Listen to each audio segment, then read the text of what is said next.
Alam mo ba na may isang lumang inn dito sa Pilipinas na may isang kwarto na hindi inuupahan ng mga tao ng paulit-ulit? Room number 3. Ang nakakatakot dito, lahat ng tumira o umupa sa kwartong iyon, unti-unting nababaliw. Hindi dahil sa droga, hindi dahil sa alak, kundi dahil may kakaiba silang nararanasan sa loob. May gumagalang boses tuwing hating gabi, may kumakalusko sa ilalim ng kama, at minsan, may sumisilip sa salamin kahit mag-isa ka lang. Pero ang pinakakakaiba, lahat ng nakatira dito, pare-pareho ang ending. Nabaliw, iniwan ng pamilya, at nagtatago na parang may humahabol sa kanila. Kaya ang tanong, bakit lahat ng umupa sa room number 3 ay nawawala sa sarili? Magandang gabi mga kasama. Ako si Ka Elias at welcome sa ating channel na Ka Elias, Alamat, Misteryo, at Paniniwala. Dito sa ating tahanan sa YouTube, binibigyan natin ng boses ang mga kwento ng kababalaghan, alamat, at hiwaga na matagal nang umiikot sa ating kultura. Ang kwento natin ngayong gabi ay hindi lang basta urban legend. Isa itong kwento ng isang kwarto na may sumpa. Huwag kang aalis dahil dito natin pag-uusapan kung totoo nga bang may kwarto na hindi dapat inuupahan at kung bakit napupunta sa kabaliwan ang lahat ng pumapasok dito. May isang maliit na hotel sa probinsya ng Quezon, itinayo pa noong dekada 70. Dito unang nabuo ang pangalan ng room number 3. Simple lang ang itsura ng hotel, typical na probinsya style, sementado, may maliliit na bintana, at may amoy na parang laging basa dahil malapit ito sa dagat. Sabi ng mga matatanda, dati raw itong boarding house ng mga sundalo noong panahon ng martial law. Ayon sa caretaker na si Mang Isko, nagsimula ang lahat ng may umupa na mag-asawa sa room number 3. First night pa lang daw, narinig ng babae ang pag-iyak ng isang bata mula sa kabinet. Binuksan nila, wala naman. Naisip nila baka guni-guni lang. Pero habang tumatagal, lalo silang hindi nakakatulog. Tuwing alas 3 ng madaling araw, may kumakatok sa pinto. Pag sinilip nila, wala naman tao sa labas. Hanggang sa napansin ng caretaker na ang mag-asawa, hindi na lumalabas ng kwarto. Isang linggo silang nakulong sa loob, at nang binuksan ni Mang Isko gamit ang duplicate key, nakita niya ang mag-asawa na parehong tulala, nakatingin lang sa dingding, paulit-ulit na binubulong ang salitang, "Huwag kang titingin," sabi ni Mang Isko. Kinilabutan si Mang Isko at simula noon, ikinuwento niya sa iba na may sumpa ang kwartong iyon. Pero teka, bakit nga ba ganito ang epekto ng room number 3? Isa bang multo ng bata ang nandoon? Isa bang espiritu ng sundalo noong martial law? O baka naman psychological lang? Kung titignan natin ang kultura ng mga Pilipino, napakaraming kwento ng mga lugar na may dalang sumpa. Tulad ng Balete Drive kung saan daw may white lady. Tulad din ng mga abandonadong ospital sa Baguio kung saan nakakarinig ng iyak ng mga pasyente. Ang pattern. Mga lugar na dati nang nakakita ng kasamaan, nagiging imbakan ng negatibong enerhiya. At kung totoo ang sinabi ni Mang Isko, baka ang room number 3 ay naging witness ng isang bagay na hindi dapat makita. Baka doon may nangyaring karumal-dumal na hindi nakalimutan ng mga pader. Isipin mo, ikaw, papayag ka bang matulog sa kwartong iyon kung alam mong lahat ng pumasok, na uwi sa pagkabaliw? Ang tanong, totoo ba ito, o gawa-gawa lang para hindi paupahan ang isang sira o lumang kwarto? Kung gusto mong malaman ang mas malalim pang misteryo ng room number 3, at kung paano ito konektado sa mas malawak na kwento ng sumpa, huwag mong kalimutan mag-like, mag-subscribe, at i-save ang video na ito. Malaking tulong ito para mas marami pang kababayan ang makapakinig sa ating mga kwento ng hiwaga at misteryo. Kung iisipin, hindi lang ang mag-asawa ang nakaranas ng kakaiba sa room number 3. Pagkalipas ng ilang buwan, nagkaroon ng bagong tenant. Isa siyang seaman na galing abroad. Malakas ang loob, sanay sa dagat at sa mga delikadong sitwasyon, kaya hindi niya pinansin ang mga kwento tungkol sa kwarto. Sabi niya, walang multo na kayang takutin ang isang taong nakaligtas sa bagyo at giyera sa laot, sabi ng seaman kay Mang Isko. Ngunit sa unang gabi pa lang, may kakaiba na siyang napansin. Habang natutulog, may naramdaman siyang humihila sa paa niya. Akala niya panaginip lang. Pero nang idilat niya ang mata niya, may nakita siyang anino sa gilid ng kama. Mababa, parang bata, nakatayo lang at nakatingin sa kanya. Agad niyang binuksan ang ilaw at gaya ng inaasahan, wala siyang nakita. Kinabukasan, nagkwento siya sa caretaker. Pero sabi ni Mang Isko, siguro pagod lang siya sa biyahe. Hindi siya naniwala, kaya nagpatuloy siya ng paninirahan sa room number 3. Pero habang tumatagal, may kakaibang ugali na siyang napapansin ang mga kapit-kwarto. Lagi na siyang sumisigaw sa kalagitnaan ng gabi. May mga pagkakataon din na naglalakad siya sa hallway na wala namang suot na tsinelas at paulit-ulit na sinasabi, hindi ako titingin, sabi ng isang boarder na si Aling Cora. Sa ikatlong linggo ng paninirahan niya, bigla na lang siyang nag-check out. Iniwan ang lahat ng gamit niya sa kwarto. Ang sabi raw niya sa harap ng front desk bago umalis, may bata raw na lagi siyang sinusundan kahit saan siya tumingin. Hindi raw siya makatulog, hindi siya makakain, at pakiramdam niya, unti-unti na siyang nawawala sa sarili. Ngayon, isipin mo mga kasama, bakit pare-pareho ang mga kwento ng mga taong tumira sa room number 3? Bakit palaging may batang anino, at bakit palaging nagiging paranoid ang mga umuupa rito? Dito pumapasok ang usapan tungkol sa tinatawag nating residual haunting. Sa mga paranormal researchers, may dalawang uri ng multo. Una, intelligent spirit, ito yung mga multo na kayang makipag-usap, kayang magparamdam ng sadya, kayang sumagot kung tatawagin. Pangalawa, residual haunting. Ito yung mga paulit-ulit na replay ng isang trahedya o malakas na emosyon na nangyari sa isang lugar. Parang nakasulat sa pader at paulit-ulit itong bumabalik. Kung totoo ang mga kwento, maaaring ang room number 3 ay hindi basta inuupahan ng isang espiritu. Baka ito ay naglalaman ng isang paulit-ulit na eksena ng pagkamatay o pagdurusa ng isang bata. Ang tanong, sino ang batang iyon? May mga usap-usapan sa baryo na noong dekada 70, may batang babae na inabuso at itinago sa mismong kwartong iyon. Sabi ng mga matatanda, naririnig daw noon ng mga tenant ang iyak ng bata pero walang nakakapansin. Hanggang sa isang araw, natagpuan itong patay sa ilalim ng kama. Hindi na ito naisulat sa dyaryo, hindi na napunta sa korte, kasi panahon iyon ng martial law. Tahimik ang lahat, walang nakialam. Ngayon, kung totoo nga ang kwento, maaaring iyon ang dahilan kung bakit ang room number 3 ay hindi mapakali. Hindi nakamit ng bata ang hustisya, kaya hanggang ngayon ay nagpaparamdam sa mga taong dumadayo. Ang mas nakakatakot pa, sabi ng ilang boarders, hindi lang anino ang nakikita nila. Minsan, sa salamin ng banyo, may mukha raw ng batang babae na puno ng galit. Minsan daw, may kamay na biglang hahawak sa balikat mo habang naliligo ka. At ang pinakamasaklap, kapag matagal ka nang naninirahan sa kwarto, hindi mo na matutukoy kung ano ang totoo at ano ang imahinasyon. Tama ba ito, o nagiging dala lang ng takot at chismis ang lahat? Kung pag-aralan natin, may psychological explanation din dito. Kapag ang isang tao ay binigyan ng ideya na ang isang lugar ay may sumpa, tumataas ang chance na maramdaman niya ang takot kahit wala naman talagang multo. Ang tawag dito ay suggestion effect. Pero paano ipapaliwanag ang mga sabay-sabay na karanasan ng iba't ibang tao na hindi magkakilala? Sa puntong ito, makikita natin na hindi ordinaryong urban legend lang ang room number 3.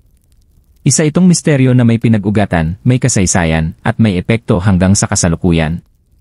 Kapag naririnig natin ang mga kwento ng sumpa, hindi sapat na puro sabi-sabi lang. Kailangan din nating silipin ang kasaysayan ng lugar. Kasi madalas, ang pinagmulan ng kababalaghan ay nakaugat sa nangyari noon. Ayon sa ilang matatandang residente malapit sa hotel, noong panahon ng martial law, ginawa raw talagang transient quarters ng mga sundalo ang gusaling iyon. Doon sila nagpapahinga, doon dinadala ang mga nahuhuli, at doon din nangyayari ang mga bagay na hindi na umabot sa papel ng kasaysayan. Ang sabi ng isang lolo na nakatira malapit doon, may ilang beses daw na naririnig nila ang iyakan ng babae tuwing gabi, pero walang lumalabas sa gusali. Minsan daw, may nakitang sundalo na nagbubuhat ng sako, tumutulo ang dugo sa gilid pero walang nagtanong. Panahon iyon na mahirap magsalita, sabi ni Lolo Andres. Kung pagbabasihan natin ito, posible na ang room number 3 ay hindi lang basta kwarto ng mga tenants. Baka isa itong interrogation room o taguan ng mga sundalo noong panahon ng karahasan. At kung totoo iyon, maiintindihan natin kung bakit malakas ang negatibong enerhiya na naiwan dito. Pero hindi natatapos ang misteryo sa martial law era. Lumundag tayo sa dekada 90. May grupo ng estudyanteng galing Maynila na dumayo sa probinsya para magbakasyon. 4 silang magkakaibigan, masayahin, mahilig mag-ukay ng kwento ng multo. At syempre, nang marinig nila na may sumpang room number 3, nagbiruan sila na doon na lang sila tumira. Para daw matest kung totoo.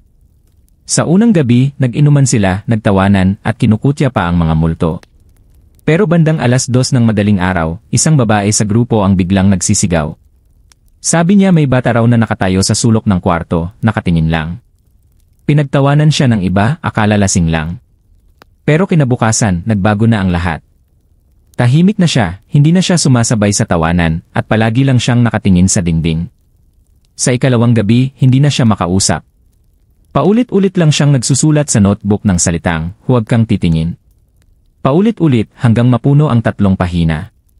Kinilabutan ang mga kaibigan niya. At nang hindi na nila makontrol ang sitwasyon, nagdesisyon silang umalis. Pero ang kwento, yung babaeng iyon, hindi na bumalik sa dati. Hanggang ngayon raw, nasa isang psychiatric facility pa rin siya sa Maynila, sabi ng isang dating kapitbahay ng pamilya.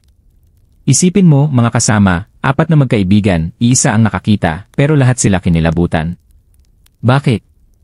Kasi pareho nilang naramdaman na may presensya talaga sa kwarto. Ibig sabihin, hindi lang imagination ng isa, kundi shared experience ng lahat. Ngayon, lumalabas na consistent ang pattern. Una, may makikitang bata o anino. Ikalawa, may paulit-ulit na boses o salita. Ikatlo, nawawala sa sarili ang taong nakatutok sa karanasan. Parang isang cycle na hindi natatapos. Kung babalikan natin ang pananaw ng mga eksperto sa paranormal, ang mga ganitong kwento ay indikasyon ng isang earthbound spirit. Ibig sabihin, may kaluluwa na hindi makatawid dahil malakas pa ang galit o lungkot na dala. At madalas, ang mga taong nakakasalamuha ng ganoong uri ng espiritu ay naapektuhan hindi lang sa isip kundi pati sa katawan. Kaya naman may mga tenants na nagiging paranoid, nagkakaroon ng insomnia, at unti-unting nababaliw. Kasi ang bigat ng enerhiya ng room number 3 ay hindi kayang i-handle ng ordinaryong tao. Subukan mong ilagay ang sarili mo sa sitwasyon. Papasok ka sa isang kwarto, wala namang kakaiba sa una. Pero paglipas ng ilang araw, may maririnig kang iyak ng bata. Sa susunod na gabi, may makikita ka ng anino. Hanggang sa mapapansin mo na hindi ka na makatulog, lagi kang pagod, at ang iniisip mo na lang ay yung presensya na laging nakabantay sa'yo. Hindi ba't matatakot ka rin? At ito ang rason kung bakit hanggang ngayon, kahit ilang beses nang ipinaparenovate ang gusali, laging iniiwan ang room number 3 na bakante.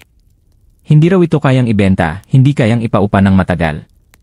Ang iba, ginagawa pang storage room para lang may silbi. Pero kahit ganoon, may mga caretaker na nagsasabing naririnig pa rin nila ang iyakan ng bata kapag dumadaan sila sa hallway. Mga kasama, kung titingnan natin sa mas malawak na perspektibo, may 2 klase ng paliwanag ang mga eksperto tungkol sa room number 3. Una, scientific at psychological. Pangalawa, paranormal at spiritual. Simulan natin sa scientific. May mga psychologist na nagsasabing ang mga haunted room o haunted house stories ay nagmumula sa tinatawag na suggestion effect. Kapag may nagsabi sa iyo na isang lugar ay haunted, tumataas ang posibilidad na maramdaman mo rin ang mga kakaibang bagay. Ang utak natin ay napaka-powerful, kaya nitong mag-manifest ng takot. Kapag natutulog ka at iniisip mong may multo, madalas makakaramdam ka ng presensya, makakarinig ng tunog, o makakakita ng anino kahit wala naman talaga. Dagdag pa rito, ayon sa ilang eksperimento, may mga gusali na naglalabas ng low-frequency sound waves na hindi naririnig ng normal na tenga ng tao pero nararamdaman ng katawan.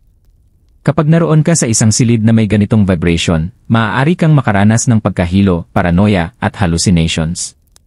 Kung tutuusin, baka yon ang dahilan kung bakit iba-iba ang nararamdaman ng mga tenant ng room number 3. Ngayon, pumunta naman tayo sa medical aspect. May tinatawag na sleep paralysis at hypnagogic hallucinations. Ito yung mga moments na nasa pagitan ka ng gising at tulog at doon nagaganap ang mga kakaibang karanasan. Nakikita mo na may taong nakatayo sa gilid ng kama, naririnig mong may humahawak sa'yo, pero ang totoo, utak mo lang ang gumagawa ng imahe. Pwedeng ito rin ang explanation kung bakit madalas na sa kalagitnaan ng gabi, specifically around 3 in the morning, nararanasan ang mga kababalaghan. Pero mga kasama, ang tanong, sapat ba itong explanation? Paano kung sabay-sabay na nakakaranas ng isang bagay ang mga tao sa loob ng kwarto? Hindi ba't mahirap ipaliwanag iyon kung imagination lang? Dito na pumapasok ang pangalawang uri ng paliwanag. Ang paranormal. Ayon sa ilang albularyo at faith healers na dinala mismo sa gusali, malakas daw ang nakadikit na earthbound spirit sa room number 3. Isang bata raw na pinatay at itinago doon. Sabi ng isang albularyo, paulit-ulit daw niyang naririnig ang iyak ng bata habang hawak niya ang isang rosaryo. Sabi niya, hindi raw basta residual energy lang ang naroon. Isa raw itong kaluluwa na nagiging parasite ng kahit sinong pumasok. Ang mas nakakatakot pa, ayon sa kanila, hindi basta nagpapakita ang espiritu. Ang ginagawa raw nito ay pumapasok sa isip ng tao at inuulit-ulit ang trauma na naranasan niya noong siya ay buhay pa. Kaya yung mga tenant, biglang nagiging paranoid at paulit-ulit na sinasabi ang salitang huwag kang titingin. Kasi iyon mismo ang huling sinabi ng bata bago siya namatay. Kung tutuusin, ito ang tinatawag sa paranormal studies na psychic imprint. Ito yung enerhiya ng isang tao na natrap sa isang lugar, hindi makaalis kasi sobra ang sakit o galit. Ang masama, hindi lang siya basta replay. May intensyon siyang iparamdam ang naramdaman niya sa iba. Ngayon, kung ipagpapalagay nating totoo ang bersyon na ito, maintindihan natin kung bakit lahat ng nakatira sa room number 3 ay nauwi sa pagkabaliw. Hindi dahil mahina ang utak nila, kundi dahil inuulit nila ang trauma ng batang iyon. Isipin mo, araw-araw kang gigising na may nakikita kang anino. Bawat gabi, may boses na nagsasabing huwag kang titingin. At bawat minuto, ramdam mo na may nakatingin sa'yo kahit wala kang kasama. Hindi ka takataka kung bakit ang tao ay unti-unting mababaliw. Pero ito ang twist mga kasama. May isa raw na tenant na muntik nang mabaliw pero nakaligtas. Ayon sa kwento, isang seminarista raw ang nakitulog sa room number 3 dahil puno na ang ibang kwarto. Sa unang 2 gabi, nakaranas din siya ng presensya, pero imbes na matakot, nagdasal siya ng rosaryo at nagsindi ng kandila. Sa ikatlong gabi, ayon sa caretaker, narinig daw nila ang malakas na iyak ng bata at biglang may bumagsak na salamin sa loob ng kwarto. Nang pumasok sila, nakita nila ang seminarista na nakaupo, tahimik lang, hawak ang krus. At simula noon, hindi na siya muling ginalaw ng espiritu. Kung totoo ang kwento, baka isa itong indikasyon na hindi basta-basta ang espiritu sa room number 3. Baka naghahanap ito ng hustisya, o baka naghahanap ng taong makakabigay ng panalangin para sa kanyang kaluluwa. Mga kasama, sa puntong ito, malinaw na ang room number 3 ay hindi na lang basta isang kwarto sa lumang hotel. Isa na itong alamat, isang kwento ng kababalaghan na paulit-ulit na binabanggit ng mga tao sa baryo, at pati na rin ng mga dayong curious na gustong maranasan kung totoo nga ba ang sumpa. Kung isipin, ang mga ganitong kwento ay hindi na bago sa kulturang Pilipino. Likas sa atin ang pagbibigay kulay at pagbibigay kahulugan sa mga kakaibang pangyayari. Halimbawa, ang Balete Drive sa Maynila, ang Diplomat Hotel sa Baguio, o ang Loacan Road kung saan may mga multo ng sundalo at pasahero na bigla na lang nagpapakita. Ang mga kwento ng sumpa at kababalaghan ay nagiging bahagi ng ating collective memory, at minsan, nagiging paalala na rin sa atin na may mga bagay sa nakaraan na hindi basta dapat kalimutan. Kaya ang tanong, ano ba talaga ang room number 3? Maaaring ito ay isang kwarto lang sa mata ng ilan. Isang silid na may masamang acoustics, mabigat na vibration, o maling design kaya nagdadala ng paranoia. Maaaring ito rin ay isang kwarto na puno ng kwento ng karahasan, kung saan may inosenteng buhay na nawala, at hanggang ngayon, hindi matahimik ang kaluluwa. O baka naman kombinasyon ng dalawa. Ang isip ng tao at ang espiritu ng nakaraan, nagsanib at lumikha ng isang kwentong hindi na mabubura. Kung titingnan natin mula sa perspektibo ng aral, makikita natin na ang mga ganitong alamat ay nagsisilbing paalala. Una, na hindi dapat maliitin ang sakit at trauma, lalo na kung hindi nabibigyan ng hustisya. Ang mga sugat na hindi ginagamot, bumabalik at bumabalik. Pangalawa, na ang takot ay kayang lumago kapag pinayagan nating manirahan sa isip natin. At pangatlo, na ang mga lugar ay may memorya. Kung paano natin tinrato ang isa't isa sa isang lugar, maaaring iyon ang iniingatan ng paligid. Ngayon, isipin mo mga kasama. Kung sakaling makatapat ka ng isang kwarto na may masamang reputasyon, papasukin mo ba? O hahayaan mong manatili na lang itong misteryo? Ang room number 3 ay isa lamang halimbawa ng mas malawak na tanong. Naniniwala ka ba na may mga lugar na talagang may sumpa? O lahat ng ito ay gawa lamang ng isip at takot? Sa huli, nasa iyo ang desisyon kung maniniwala ka o hindi. Pero isang bagay ang sigurado, ang mga ganitong kwento ay hindi basta-basta namamatay. Paulit-ulit itong ikinukwento, pinapasa sa iba't ibang henerasyon, at nagiging bahagi ng ating alamat bilang mga Pilipino. Mga kasama, kung nagustuhan niyo ang ating paglalakbay sa misteryo ng room number 3, sana ay patuloy kayong sumama sa akin dito sa Ka-Elias, Alamat, Misteryo, at Paniniwala. Marami pa tayong susunod na kwento ng kababalaghan, mula sa mga bundok, kagubatan, hanggang sa pinakaliblib na baryo sa ating bansa. At tandaan niyo, hindi lahat ng nakikita ay dapat paniwalaan. Pero hindi rin lahat ng hindi nakikita ay hindi totoo. Ako si Ka-Elias, nagsasabing ingatan ang sarili, alagaan ang isip, at huwag kalimutan ang mga kwento ng ating bayan. Hanggang sa muli.